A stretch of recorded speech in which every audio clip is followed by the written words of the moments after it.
Hello बच्चों, good morning. आज हम लोग क्लास 9 का केमिस्ट्री का फर्स्ट चैप्टर मैटर और सराउंडिंग का थर्ड लेक्चर पढ़ेंगे, थर्ड वीडियो देखेंगे। इस वीडियो में सबसे पहले टेम्परेचर के बारे में देखेंगे, व्हाट इज टेम्परेचर। तो as you know that, as you have been read in lower classes, previous classes, temperature, degree of hotness or coldness is called temperature. Degree of hotness or coldness is called as temperature. SI unit of temperature is Kelvin. It is denoted by K. But most widely used unit of temperature is degrees Celsius. Other unit of temperature which we use during our daily life is Fahrenheit. So in degree Celsius, the lower fixed point that is melting of ice or freezing of water is 0 degree Celsius, and upper fixed point that is boiling of water is 100 degree Celsius.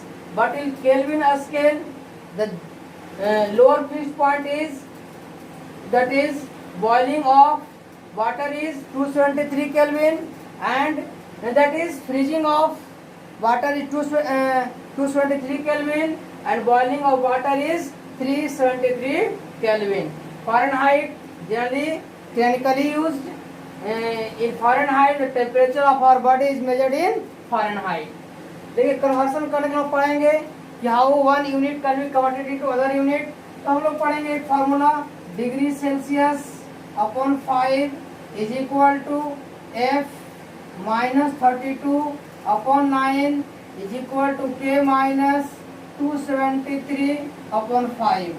इस फार्मूले के द्वारा हम लोग एक किसी भी temperature की यूनिट को दूसरे यूनिट में हम लोग कन्वर्ट करेंगे।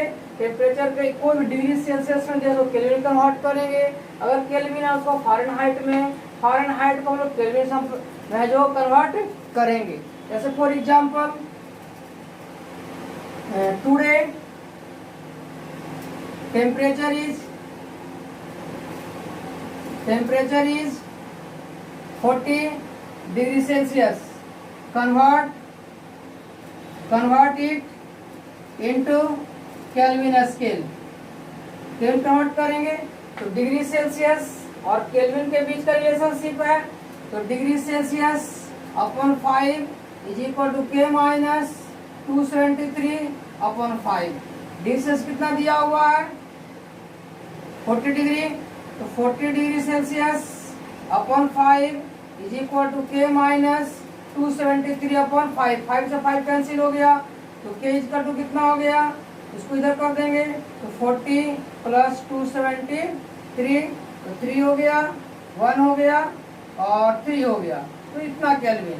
तो 40 डिग्री सेल्सियस का टेम्परेचर आज का है, तो उसको केल्विन कितना हो जाएगा 313 केल्विन हो जाएगा।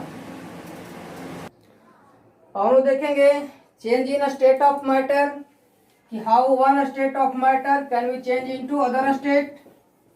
Change in state of matter, change in state of matter लिखते रहिएगा आप लोग।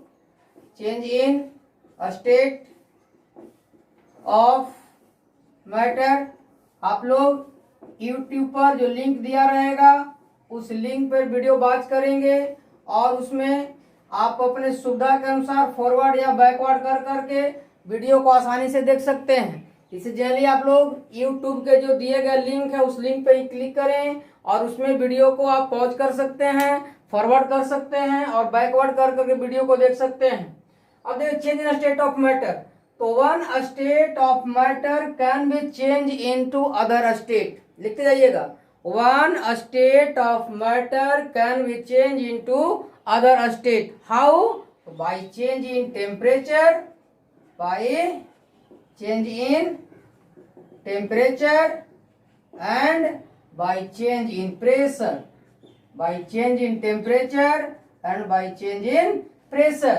तो by change in temperature and pressure one state of matter can be changed into other state। we have read about three states of matter, solid, liquid and gas. So all these three states of matter can be converted into one state to other state by changing the temperature and changing pressure. तो देखिए इसमें कुछ phenomena के बारे में कुछ पढ़ लेंगे हम लोग. फर्स्ट देखिए मेल्टिंग. मेल्टिंग क्या हुआ, लिखते जाएंगे. The process of conversion of a solid into liquid is called as melting. लिखिए the process of conversion of a solid into liquid is called as melting. And melting point क्या हुआ, the temperature at which a solid converted into liquid at atmospheric pressure. Pressure कितना होना चाहिए, 1 atm. The process of conversion of the temperature at which a solid converted into liquid at atmospheric pressure is called as melting point. जो क्या कहें हम लोग, melting point कहेंगे. तो डिफरेंट सबस्टांस का डिफरेंट मेल्टिंग पॉइंट होता है. जैसे आइस जो है वो 0 डिग्री सेल्सियस पे मेल्ट कर जाएगा. वैक्स जो होता है वो 63 डिग्री सेल्सियस पे मेल्ट कर जाएगा. आयरन जो होता है वो हार्ड है, तो 15 जो है करीब 1500 डिग्री सेल्सियस पे वो क्या हो जाएगा, मेल्ट हो जाएगा. इस तरह से डिफरेंट टेम्परेचर पे डिफरेंट सब्सटेंस सॉलिड से लिक्विड में कन्वर्ट होते हैं. इस प्रोसेस को क्या कहते हैं, मेल्टिंग कहेंगे. अब देखिए तो how one states of matter can be change into other states. तो देखिए कि these are solid state. In solid the particles are compactly arranged and there occur large intermolecular force of attraction between the particles and there occurs least kinetic energy. क्या हुआ, least kinetic energy है. इससे हम क्या हुआ, maximum force of attraction. क्या हुआ, force of attraction. तो जब हम लोग हीट करेंगे, जब इसको हम लोग क्या किया जाएगा, इस पार्टिकल्स को जब हम लोग हीट करेंगे तो काइनेटिक एनर्जी क्या होगा, kinetic energy of particles increases. Kinetic energy क्या होगा, पार्टिकल्स जो है इंक्रीज होगा. तो क्या हो जाएगा, जिसके कारण या जो पार्टिकल्स हैं वो थोड़ा डिस्टेंटली प्लेस तक मूव होने शुरू हो जाएंगे, जिससे कारण intermolecular force of attraction decrease होगा और सॉलिड से वो लिक्विड में कन्वर्ट हो जाएंगे. Is it clear. चलिए अब नेक्स्ट जो हम लोग का है वो क्या है, वेपोराइजेशन और बॉइलिंग. बॉइलिंग और वेपोराइजेशन. ये क्या हुआ, लिखिए the process of conversion of a liquid into gases और vapour is called as vaporization और boiling. The process of conversion of a liquid into vapour is called as boiling और vaporization. Boiling point देखिए क्या होता है, boiling point BP. Boiling point पूरा form लिखेंगे आप लोग. बीपी बॉइलिंग पॉइंट क्या हुआ, the temperature at which a liquid converted into vapour at atmospheric pressure is called as boiling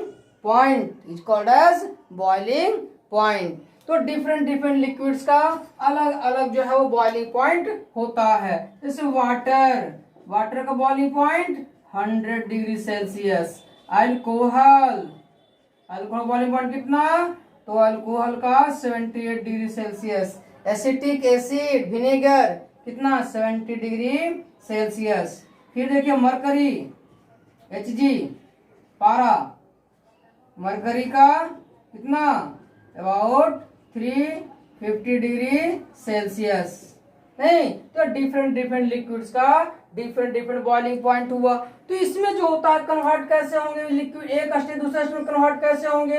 तो लिक्विड्स के पार्टिकल जो है वो थोड़े दूर प्लेस्ड होते हैं. इनके काइनेटिक एनर्जी जो पार्टिकल्स के हैं वो सॉलिड के पार्टिकल से थोड़ा ज्यादा होते हैं. और अगर इसको हम लोग हीट देते हैं, अगर किए तो इनका काइनेटिक एनर्जी और बढ़ जाएगा और इंटरमोलिक्यूलर फोर्स ऑफ अट्रैक्शन और घट जाएगा, जिसके कारण जो होता है particles holds to unable each other, एक दूसरे को होल्ड नहीं कर पाएंगे, और फिर वो सभी जो होता है वो फ्री टू मूव, मूव करने के लिए फ्री होंगे, और फिर जो कन्वर्ट हो जाएंगे किसमें, वेपर में जो है वो कन्वर्ट हो जाएंगे। और कुछ फिनोमिना है, देखिए लिखिए कंडेंसेशन।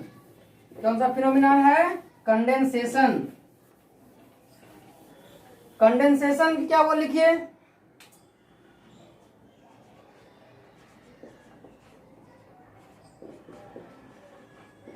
कंडेंसेशन क्या हुआ, the process of conversion of a vapour into liquid is called as condensation.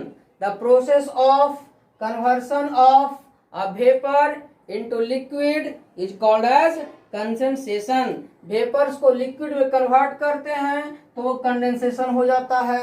जैसे पानी गर्म कर रहे हैं तो गर्म कर से उसको ढके हुए अगर हैं तो ढकने के बाद फिर क्या होता है, वो टेम्परेचर जैसे कम होता है वो धीरे धीरे फिर से लिक्विड में कन्वर्ट होता है, that is called as condensation. तो कंडेंसेशन में क्या होता है, तो जब हम लोग किसी वेपर से अगर हीट को एब्जॉर्ब कर लेते हैं, यानी जब वो हीट क्या करता है, रिलीज करता है, जैसी हीट वो रिलीज करता है तो जो पार्टिकल्स दूर दूर होते हैं वो पार्टिकल्स कम्स क्लोजर, पार्टिकल्स नजदीक आते हैं, और नजदीक आने का मतलब काइनेटिक एनर्जी घटता है। काइनेटिक एनर्जी घटने के कारण फोर्स ऑफ अट्रैक्शन बढ़ता है। जैसे फोर्स ऑफ अट्रैक्शन इंक्रीज होता है तो वो क्या होते हैं, धीरे धीरे जो होता है पार्टिकल्स कलेक्ट हो आते हैं, और जो होता है वो वेपर से जो होता है वो लिक्विड में कन्वर्ट हो आते हैं। क्लियर, चलिए उस तरह से देखिए। नेक्स्ट और फिनोमिना है, कौन सा हो गया, 4 नंबर हो गया। 5 क्या है, फ्रीजिंग। फ्रीजिंग, फ्रीजिंग मतलब जमना, या सॉलिडिफिकेशन भी किसको कहेंगे, सॉलिड में बन जाना। तो सॉलिड में कौन बनेगा, पहले जो है लिक्विड, तो लिक्विड से सॉलिड, लिक्विड टू सॉलिड, या क्या कहलाएगा, सॉलिडिफिकेशन कहलाएगा, या फिर फ्रीजिंग कहलाएगा। तो लिखिए, the process of conversion of a liquid into solid is called as freezing or solidification, and the temperature at which a liquid converted into solid is called as solidification or freezing। देखिए, तो जैसे 0 degree Celsius, तो 0 degree Celsius पे जो water जो होता है वो किस में कन्वर्ट हो जाएगा, आइस में। आइस में, आइस क्या हो गया, सॉलिड। तो क्या हो गया, यह सॉलिड हो गया। इस तरह से डिफरेंट सबस्टेंस का अलग अलग फ्रीजिंग पॉइंट होता है। इस तरह देखते हैं कि एक स्टेट्स ऑफ मैटर को दूसरे स्टेट में हम लोग कन्वर्ट कर सकते हैं। तो कैसे, तो सॉलिड को लिक्विड में कन्वर्ट कर सकते हैं, सॉलिड को हम लोग लिक्विड में कन्वर्ट कर सकते हैं, लिक्विड में कन्वर्ट कर सकते हैं, और लिक्विड को गैस में कन्वर्ट कर सकते हैं। तो सॉलिड से लिक्विड का कन्वर्सन क्या कहलाता है, बॉइलिंग। क्या कहलाया, बॉइलिंग कहलाया। और लिक्विड से गैस में क्या कहलाएगा, वेपोराइजेशन, वेपोराइजेशन। उसी तरह से लिक्विड को, गैस को लिक्विड में कन्वर्ट करेंगे तो क्या कहलाएगा, कंडेंसेशन, कंडेंसेशन। फिर लिक्विड से सॉलिड में क्या कहलाएगा, फ्रीजिंग। क्या कहलाएगा, या फ्रीजिंग। क्लियर, इस तरह से हम लोग कुछ फिनोमेना देख लिए जो कि हीट के ऊपर बेस्ड है, और इस हीट के द्वारा बेस्ड करके ये सब प्रोसेस के द्वारा एक फॉर्म से दूसरे फॉर्म में, एक स्टेट से दूसरे स्टेट में मैटर क्या होता है, कन्वर्सन होता है। अब थोड़ा देखते हैं latent heat. Latent heat,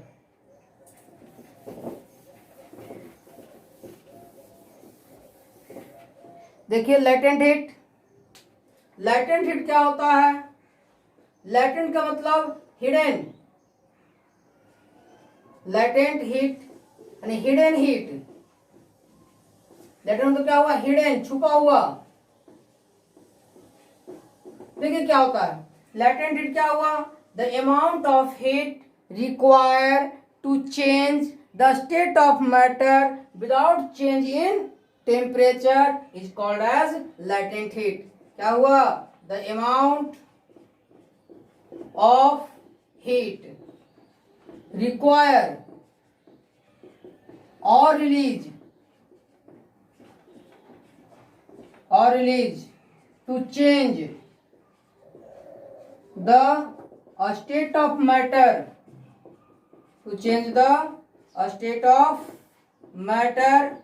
without change in temperature is called latent heat. Clear है?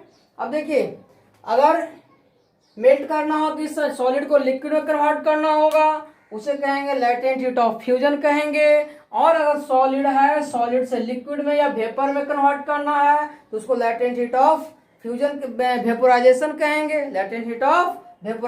कहेंगे, तो हम इसे पढ़ेंगे, दो चीज पढ़ेंगे, latent heat of fusion and latent heat of vaporization. Latent समझ में आ गया? Latent heat of fusion, fusion का मतलब break down, latent heat of fusion, लिखिए, the amount of heat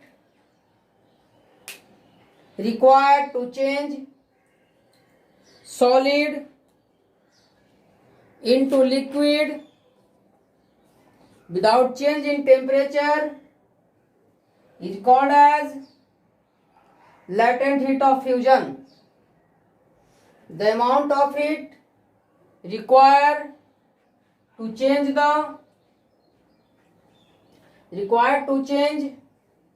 1 kg, लिख लीजिए, 1 kg of a substance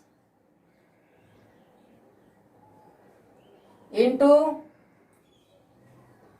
liquid is called as latent heat of fusion. इसका देखिए, जैसे वाटर है, सो आइस का लेटेंट हीट ऑफ फ्यूजन कितना होता है? 3.34 जूल पर केजी। तो इसका इतना फ्यूजन, इतना इंटू 10⁵ जूल पर केजी।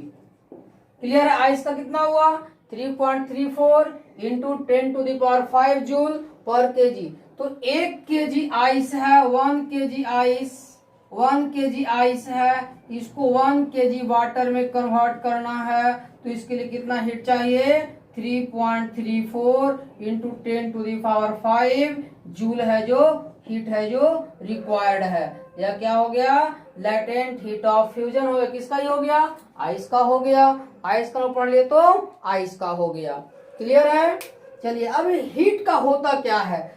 तो जो एक्स्ट्रा अमाउंट ऑफ हीट जो हम लोग सप्लाई किए, वह हीट उसके स्टेट को चेंज होने में काम हो जाता है। जैसे यहाँ तो क्या है, लेटेंट हीट फ्यूजन की सॉलिड का होगा, तो यहाँ मैटर्स की सॉलिड है, तो सॉलिड से लिक्विड बनने में, उसके फोर्स ऑफ अट्रैक्शन को ब्रेक करने में जितना एनर्जी चाहिए, दैट इज लेटेंट हीट। तो ही उतना एनर्जी क्या होता है? जो हिडन हीट है, जो लेटेंट हीट है, वो उसके स्टेट को चेंज होने में काम आ जाता है। इस तरह से 0 डिग्री सेल्सियस पे जो वाटर है वो लिक्विड फॉर्म में भी है, और 0 डिग्री सेल्सियस पे आइस भी है, सॉलिड फॉर्म में है। तो 0 डिग्री सेल्सियस पे जो वाटर है, उस वाटर को और हम लोग वहां से क्या करेंगे, जो 0 डिग्री सेल्सियस पे आइस है, उस आइस को हम लोग थोड़ा हीट सप्लाई करेंगे, तब फिर वो क्या कन्वर्ट होगा? 0 डिग्री सेल्सियस वाटर में, लिक्विड में कन्वर्ट होगा। और उसका टेम्परेचर कब तक नहीं बढ़ेगा? जब तक कि उसके सारे के सारा जो आइस है, वो जो होता है वो कन्वर्ट होकर के वाटर में कन्वर्ट ना हो जाए, तब तक जो होता है उसका टेम्परेचर इंक्रीज नहीं होगा। अब लिखिए, लेटेंट हीट ऑफ वेपोराइजेशन,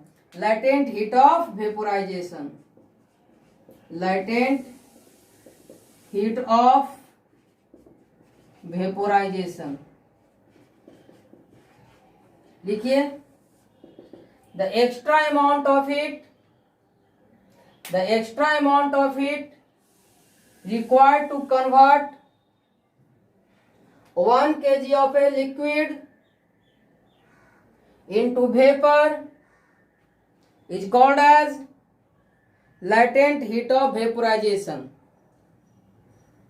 देखिए, the amount of heat required to change 1 kg of a liquid into vapor without change in temperature is called as latent heat of vaporization. इस वाटर 100 डिग्री सेल्सियस पे है, तो water को 100 degree Celsius है, 100 degree Celsius पे कौन सा है वाटर, इसको हम लोग हीट देंगे तो किस में कन्वर्ट होगा, या वाटर कन्वर्ट हो जाएगा किसमें, वाटर वेपर में, किसमें कन्वर्ट हो जाएगा, वाटर वेपर में कन्वर्ट होगा। तो इस वाटर को वाटर वेपर बनने में जितना हीट सप्लाई किए वो क्या कहलाएगा, ये क्या कहलाएगा, लेटेंट हीट ऑफ वेपोराइजेशन। तो यहाँ भी जो है वो वाटर का जो वाटर है उसका टेम्परेचर कितना होगा, 100 डिग्री सेल्सियस ही होगा। लेकिन वाटर जो लिक्विड है, इस लिक्विड से वेपर बनने के लिए उसको 22.5 इंटू 10⁵ जूल एनर्जी है जो चाहिए। तो ऐसा क्या हो गया, लेटेंट हीट ऑफ वेपोराइजेशन हो गया। क्या हो गया इसका, लेटेंट हीट ऑफ वेपोराइजेशन हो गया। एक क्वेश्चन आता है हम लोगों को कि which will cause severe burning, water boiling water 100 degree Celsius और water vapour at 100 degree Celsius. तो क्या देखेंगे कि the water vapour contain more energy in the form of latent heat, hence water vapor will cause more severe burning as compared to the water boiling water at 100 degree Celsius. Clear. चलिए और देखेंगे थोड़ा सा process है, एक sublimation है। क्या है, सब्लिमेशन। सब्लिमेशन क्या हुआ, कभी कभी कोई सॉलिड जो है वो बिना वेपर में बने हुए, बिना लिक्विड बने हुए वेपर में कन्वर्ट हो जाता है, उसी को हम लोग क्या कहते हैं, सब्लिमेशन। सॉलिड है, सॉलिड जो है वो डायरेक्ट बिना लिक्विड बने हुए वेपर बन जाएगा। इस प्रोसेस को हम लोग क्या कहेंगे, सब्लिमेशन। या प्रोसेस क्या कहलाएगा, सब्लिमेशन। सब्लिमेशन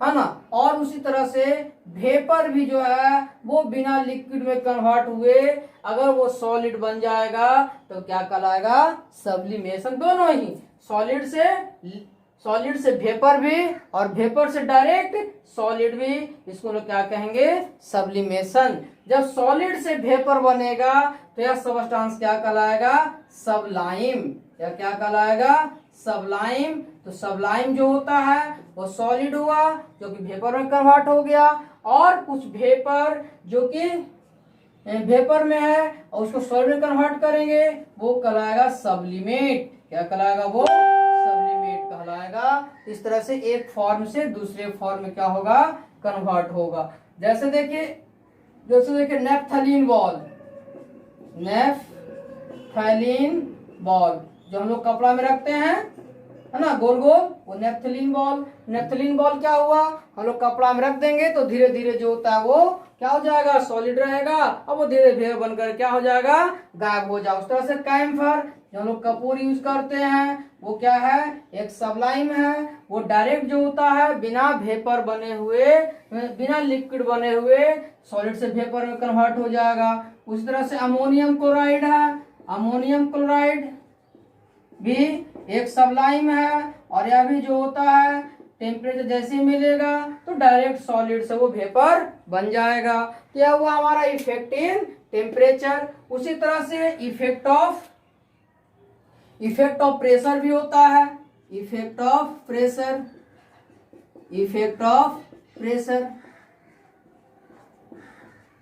तो इस तरह से हम लोग प्रेशर को इंक्रीज या डिक्रीज कर करके भी हम लोग एक स्टेट्स ऑफ मैटर को दूसरे स्टेट में कन्वर्ट कर सकते हैं। जैसे देखिए यह एक कंटेनर है, यह एक कंटेनर है, इस कंटेनर में एक पिस्टन लगा हुआ है, इस कंटेनर में एक पिस्टन लगा हुआ है। पिस्टन जो है वो फ्रीली जो होता है मूव कर सकता है। यह एक पिस्टन है, यह पिस्टन है। अब इसमें क्या गैसेज प्रेजेंट है। अब क्या किया हम लोग, इस पिस्टन को थोड़ा सा हम लोग कंप्रेस कर दिए, थोड़ा सा क्या कर दिए, कंप्रेस कर दिए तो पिस्टन क्या हो गया और नीचे चला आया। पिस्टन जो होता है वो नीचे चला आया, पिस्टन नीचे चला आया। नीचे आने से क्या हो जाएगा, इसके जो गैस के जो मॉलिक्यूल्स हैं और क्लोजर आ गए। गैस के मॉलिक्यूल्स क्या हो गया और क्लोजर आ गया। अब क्या करते हैं हम लोग, इसको और प्रेस करते हैं और प्रेशर लगाते हैं। नहीं, इस पिस्टन के ऊपर थोड़ा सा और प्रेशर क्रिएट करते हैं तो क्या होगा, और भी जो गैस के मॉलिक्यूल्स हैं और नजदीक चले आएंगे। गैस के मॉलिक्यूल्स और नजदीक चले आएंगे और हम लोग क्या कर दिए, प्रेशर इसके ऊपर इंक्रीज कर दिए, पिस्टन के ऊपर और प्रेशर जो हम लोग बढ़ा दिए। राइट, तो क्या हो गया, जो गैस के मॉलिक्यूल्स हैं वो और क्लोजर आ गए। इस तरह से क्या हो गया, जैसे ही क्लोजर आ जाएंगे intermolecular force of attraction increase हो जाएगा, और जैसे ही फोर्स ऑफ अट्रैक्शन इंक्रीज हो जाएगा तो वो गैस से क्या हो जाएगा, इस यहाँ पर क्या है वो गैस के फॉर्म में है, अब यहाँ पर क्या आ गया वो लिक्विड के फॉर्म में आ गया। इस तरह से एक स्टेट्स ऑफ मैटर को हम लोग दूसरे स्टेट ऑफ मैटर में कन्वर्ट कर सकते हैं bye change in temperature and pressure. हम लोग घर में देखे जो एलपीजी सिलेंडर है वो क्या है गैस के फॉर्म में है, वो क्या है गैस के फॉर्म में है, और गैस से हम लोग क्या करें उसको लो टेम्परेचर और हाई प्रेशर पे उसको हम लोग क्या करते हैं लिक्विड के फॉर्म में है जो हम लोग कन्वर्ट कर देते हैं। नहीं, इस तरह से लिक्विड के फॉर्म में क्या होता है कन्वर्टेड रहता है।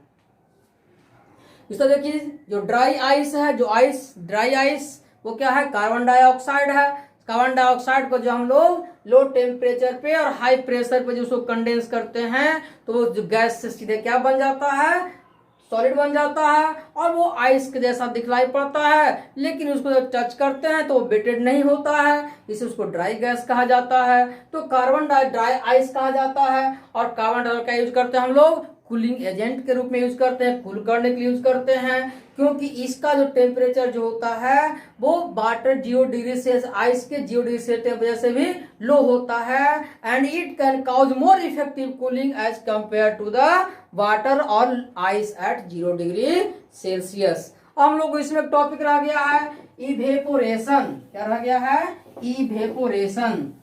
इवेपोरेशन क्या हुआ, लिखिए evaporation, evaporation, evaporation, evaporation. Evaporation में क्या हुआ, इसमें भी जो होता है जो लिक्विड है वो वेपर में ही कन्वर्ट होगा, वेपर में ही कन्वर्ट होगा, लेकिन eight any temperature, eight any temperature.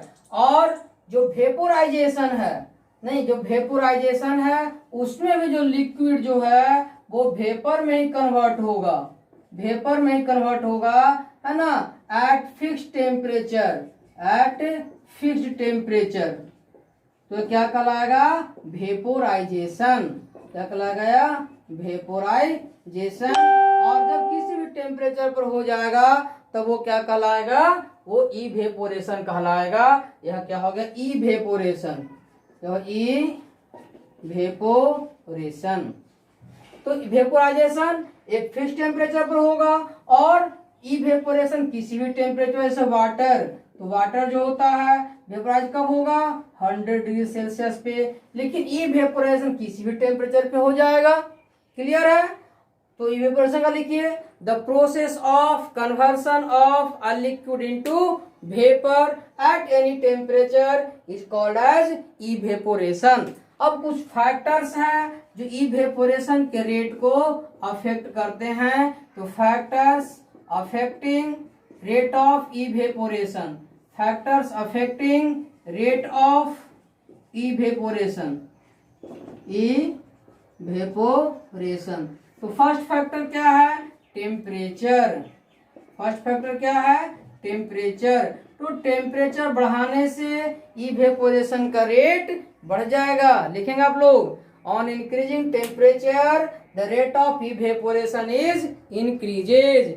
Next क्या है सरफेस एरिया, नेक्स्ट क्या है सरफेस एरिया। अगर सरफेस एरिया इंक्रीज कर देंगे तो इवेपोरेशन का रेट क्या होगा इंक्रीज हो जाएगा। कपड़ा हम ऐसे रख जल्दी नहीं सूखेगा, लेकिन उसी कपड़ा को हम लोग फैला के रख देते हैं, वो जल्दी सूख जाता है। तो क्यों? सरफेस एरिया बढ़ जाने से इवेपोरेशन का रेट इंक्रीज हो गया। नेक्स्ट क्या है? Wind velocity, wind speed.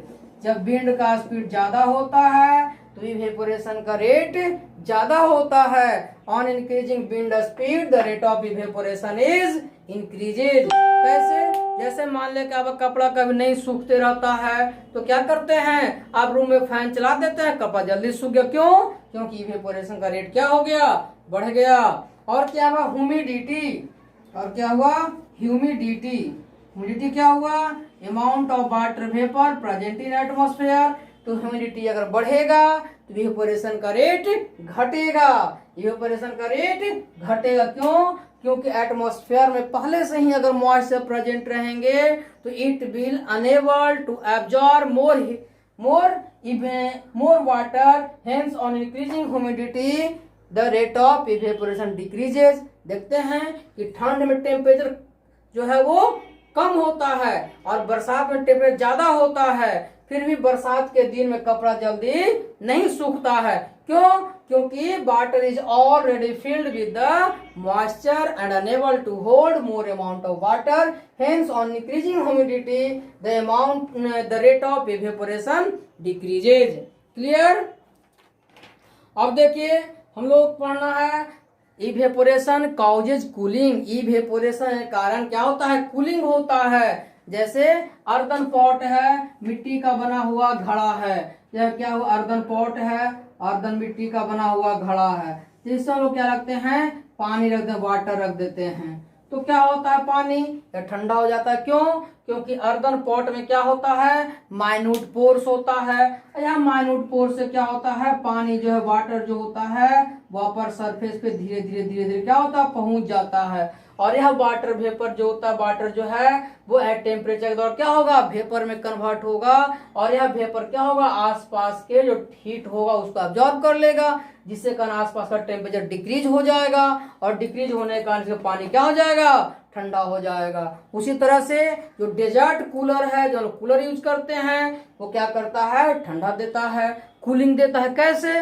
तो जब हम लोग कूलर में जब वाटर ऊपर से गिरता है, नहीं ऊपर से चारों तरफ जाली बना हुआ रहता है, नेट, उस नेट में वाटर गिरता है, तो क्या होता है कि वो जो टेम्परेचर के कारण वो जो वाटर जो है वाटर वेपर में कन्वर्ट होता है। और वह वाटर वेपर जो होता है आसपास के टेम्परेचर को क्या कर लेता है? एब्जॉर्ब कर लेता है, जिसके कारण क्या होता है? वो उस कूलर के अंदर का जो एटमॉस्फेयर होता है, एयर होता है, वो कूल्ड हो जाता है। और वही जो फैन जो होता है उसको जो हम लोग तक पहुंचाता है तो वो कूल्ड एयर रहता है। उस तरह देखिए जो कॉटन क्लॉथ्स होता है वो हम लोग को समर में कॉटन क्लॉथ्स पहनना चाहिए। क्यों? क्योंकि जब हम लोग शरीर से स्वेट निकले और पसीना जब बाहर आएगा तो वो पसीना क्या होगा? उस कॉटन क्लॉथ ज्यादा से ज्यादा वाटर को एब्जॉर्ब करेगा। और वही जब टेम्परेचर जैसे ही बढ़ेगा बाहर का तो वो वाटर जो होता है वो इवेपोरेट होगा और आसपास जो है वो कूलिंग हो जाएगा। और कूलिंग का हम लोग को कूलिंग लगेगा, कूल लगेगा। उसे देखे हैं डॉग्स को, तो डॉग जब गर्मी के दिन में क्या होता है? एयर के अपोजिट डायरेक्शन में वो मुंह को ओपन कर करके हांफते रहता है। तो वो क्या करता है? वो आसपास का जो एटमॉस्फेयर है, वहां के जो वाटर वेपर हैं, उसको क्या करता है? वेपर में कन्वर्ट करता है। और वो वेपर जो होता है वो आसपास के एयर को एब्जॉर्ब कर, हीट को एब्जॉर्ब कर लेता है एयर से। और वही जब कूल एयर जब ये बॉडी से पास होता है तो उसको फीलिंग कूल्ड होता है। इस तरह से जो होता है वो, अभी तक हम लोग इसमें सॉलिड स्टेट्स, लिक्विड और गैस के बारे में पढ़ चुके हैं। हम लोग पहले भी थोड़ा सा चर्चा किए थे, बताए थे कि मैटर्स के दो और स्टेट होते हैं। एक स्टेट को हम लोग कहते हैं प्लाज्मा स्टेट और दूसरे को क्या कहते हैं? बोस-आइंस्टीन कंडेंसेट स्टेट कहते हैं। तो बोस-आइंस्टीन कंडेंसेट स्टेट क्या है और प्लाज्मा स्टेट क्या है? देखिए प्लाज्मा स्टेट जो होता है वो मैटर का फोर्थ स्टेट होता है। इस स्टेट में जो होता है, जो मैटर्स के पार्टिकल्स जो होते हैं वो फ्री इलेक्ट्रॉन्स और फ्री आयंस के रूप में है जो प्रेजेंट होते हैं। और इस स्टेट को हम लोग हाई टेम्परेचर पे ऑब्टेन करते हैं। जब टेम्परेचर बढ़ाते हैं तो जो मैटर्स के पार्टिकल्स होते हैं वो टूट टूट कर करके फ्री इलेक्ट्रॉन्स में आयंस में कन्वर्ट होते हैं और इस तरह से मैटर के फोर्थ स्टेट का फॉर्मेशन करते हैं। जैसे स्टार्स हैं तो स्टार्स पे जो होता है मैटर का फोर्थ स्टेट जो है प्लाज्मा के फॉर्म में प्रेजेंट रहता है। उसी तरह से नेक्स्ट स्टेट क्या है, बोस आइंस्टीन कंडेंसेट स्टेट। यह जो है मैटर का फोर्थ स्टेट है। तो इंडियन साइंटिस्ट जो है सत्येंद्र नाथ बोस और जो होता है ग्रेट साइंटिस्ट आइंस्टीन जो है वो मैटर के फिफ्थ स्टेट के बारे में है जो सोचे थे। और लेकिन यूएसए के 3 साइंटिस्ट जो होता है वो एक लाइट डेंसिटी वाले गैस को वेरी लो टेम्परेचर पे जो है वो उसको फिफ्थ स्टेट ऑफ मैटर को ऑब्टेन करने में एबल हो पाए। लेकिन वो जो होता है वो मतलब कि ग्रेट साइंटिस्ट के जो है उसके बारे में प्रेडिक्ट किए थे, इसलिए उन्हीं के नाम पर जो होता है उसका नाम बोस आइंस्टीन कंडेंसेट स्टेट है जो रखा गया। तो प्लाज्मा स्टेट जो होता है फ्री इलेक्ट्रॉन्स और आयंस का हाई टेम्परेचर पर ऑब्टेन करते हैं और जो बोस आइंस्टीन कंडेंसेट स्टेट है वो वेरी लाइटर गैस का वेरी लो डेंसिटी वाले गैस को वेरी लो टेम्परेचर पे हम लोग क्या करते हैं ऑब्टेन करते हैं। तो हम लोगों का क्या हो गया, फर्स्ट चैप्टर का 3 वीडियो में कंप्लीट हो गया। सभी वीडियो को एक एक करके देखेंगे तो कंसेप्ट क्लियर हो जाएगा। अगर बीच से कोई वीडियो देखेंगे तो उतना अधिक कंसेप्ट क्लियर नहीं हो पाएगा। इसे जो पहले से नहीं देखे हैं वो कोशिश करें कि पहले 1 और 2 वीडियो को देखें, बाद में जो होता है वो 3rd वीडियो को देखें। Thank you.